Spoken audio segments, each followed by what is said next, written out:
అయితే కర్ణాటకకు సంబంధించినటువంటి దాంట్లో మళ్ళీ గెలిచిన తర్వాత నాజీర్ హుసేన్ అని కర్ణాటకలో కాంగ్రెస్కు సంబంధించినటువంటి ఎంపీ అభ్యర్థి గెలిస్తే అక్కడ ఇచ్చినటువంటి నినాదాలు ఏంటో మీరు ఒకసారి చూడండి దయచేసి.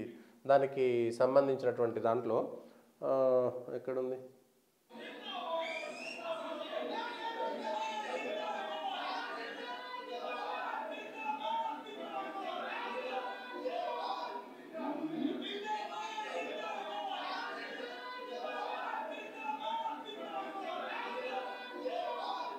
ఇది విన్నారు కదా స్పష్టంగా, పాకిస్తాన్ జిందాబాద్.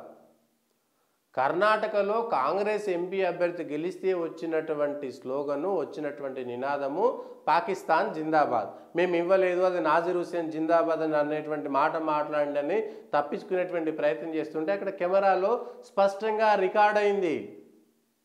ఇప్పుడు కాంగ్రెస్ పార్టీ దీనికి ఏం సమాధానం చెప్తుంది? పాకిస్తాన్ జిందాబాద్ అనేటువంటి వ్యక్తి మీ ఎంపీ అభ్యర్థి గెలిస్తే ఆ ఎంపీ పక్కన ఉండేటువంటి వ్యక్తి పాకిస్తాన్ జిందాబాద్ అనేటువంటి మాట మాట్లాడితే ఓకేనా, కాంగ్రెస్ పార్టీ విధానం ఇదేనా అనేటువంటి విషయం పైన ఇప్పుడు చర్చ రేగుతున్నది. ఇక మరి కాంగ్రెస్ పార్టీ ఎవరి వైపు ఉన్నది అనేటువంటి అంశంలో స్పష్టంగా చెప్పాల్సినటువంటి మాట మాత్రం ఉన్నది.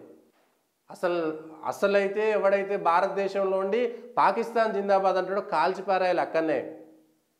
ఇంకా విచ్చలవిడిగా ఈ భారతదేశంలో ఈ హైదరాబాద్లో కూడా బంగ్లాదేశోడు పాకిస్తానోడు వచ్చి ఇక్కడ ఆధార్ కార్డు వస్తుంది, వాడికి పేదోడు అని చెప్పేసి మనం రేషన్ బియ్యం ఇస్తాం, మనోడు పోయి వాళ్ళకు పోయి ఆసరా కింద కొన్ని బియ్యము కొన్ని ఉప్పులు పప్పులు ఇచ్చేస్తారు.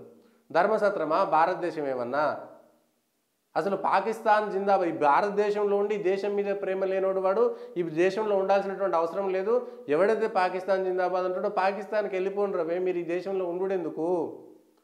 భూమికి భారం మీరంతా. ఈ భారతదేశంలో ఉండి విదేశాలను ప్రేమించే, అంటే అమెరికా పోతలేరా, అక్కడ ఉంటలేరా, పోతున్నారు, కానీ భారతదేశాన్ని ఎక్కడ వ్యతిరేకిస్తలేరు. పాకిస్తాన్ అనేటువంటిది భారతదేశాన్ని చీల్చినటువంటి దేశము, శత్రుదేశము.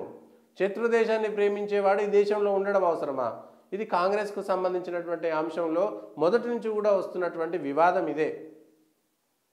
పాకిస్తాన్ జిందాబాద్ అనేటువంటి మనస్తత్వం కలిగిన వాడు ఈ దేశంలో ఉన్న తర్వాత ఈ దేశం కోసం ఏదైనా త్యాగం చేయాలంటే ఎందుకు చేస్తాడు వాడు? ఎందుకు వాడిని మేపాలి భారతదేశంలో? అట్లా ఎంతమంది ఉంటే అంతమంది. బంగ్లాదేశ్ ప్రేమిస్తే మీరు బంగ్లాదేశ్కి వెళ్ళిపోరి, పాకిస్తాన్ ప్రేమిస్తే పాకిస్తాన్ వెళ్ళిపోరి, ఇంకేదైనా దేశం వస్తే ఆ దేశంకి వెళ్ళిపోరి. ఈ దేశంలో ఉండి ఈ దేశం నీళ్ళు తాగి, ఈ దేశం మట్టిలో బతుక్కుంటా, ఈ దేశం పాలు తాగి రొమ్ము గుద్దేటువంటి మీరు ఈ దేశానికి అవసరం లేదు. ఎవడైతే పాకిస్తాన్ జిందాబాద్ అన్నాడో అక్కడే ఎందుకు కాల్చి చంపట్లేదు అనేటువంటి విషయాన్ని చెప్పాలి. కాల్చి చంపేయాలి వాళ్ళందరినీ. ఇది